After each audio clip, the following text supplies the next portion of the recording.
Today I'm going to be doing a best bang for your buck CPU for gaming PC builds video. I'm going to be telling you what I think is the best price to performance CPU out there for any build in general.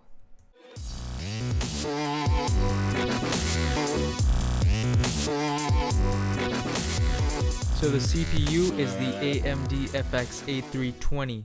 It's really no surprise that I'm using an AMD CPU since they're priced at a much lower price range than Intel CPUs in general. Later on in this video, you'll see that it competes with a lot of high-end, expensive Intel CPUs. So let's get started.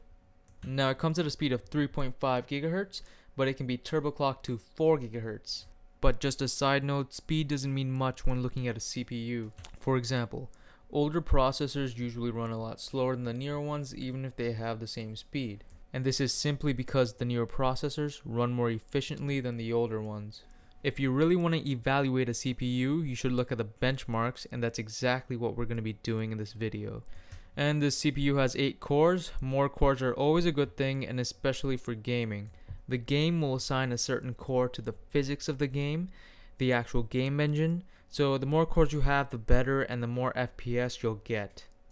Now this CPU is only $140, and it surprised me that it came with a CPU cooler, since the price is pretty low already. I took a screenshot of the AMD FX A320's benchmark score and all the CPUs near it. As you can see, the AMD FX A320 has a benchmark score of 8,000, and just to put that in perspective, the best CPU on this website has a score of 17,000, so it's around half of that. And that's really good because the highest CPU, it's an Intel i7 CPU. I don't know which one, I didn't check, but it costs around 1,700. So considering this is only 150, that's a great deal. And as you can see, all the CPUs around our A320 are a lot more expensive. They're around $600 to, I think the lowest I can see is $198. This is a pricing history chart of the A320 from 2013 to now.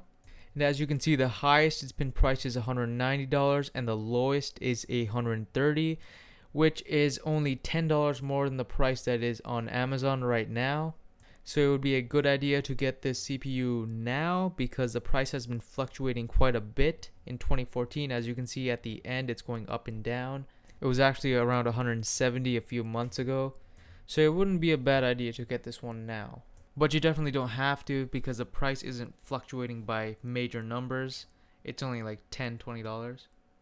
And of course, the CPU has great reviews, which are expected because of its great benchmark score. It has a 5X score on Newegg, a 5-star score on Amazon, and a 4.5 score on PC Part Picker website. So it's definitely an excellent CPU since it has great reviews and a great benchmark score. Thanks for watching my video. If you want to see any of my other videos, you can check my channel or click one of the links on the screen. You can always subscribe, and thanks for watching.